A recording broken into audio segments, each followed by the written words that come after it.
खबर शामिल कयूं पिया मल्लीर खां।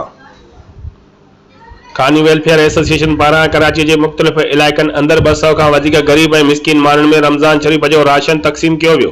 उन मौक़े ते खानी वेलफेयर एसोसिएशन अॻुवाण रईस खानी ॿुधायो त रमज़ान मुबारक हिकु बाबरकत ऐं नेकिन वारो महीनो आहे जेको बुखायल जी उञायल माण्हुनि जी मदद जो दर्स ॾिए थो।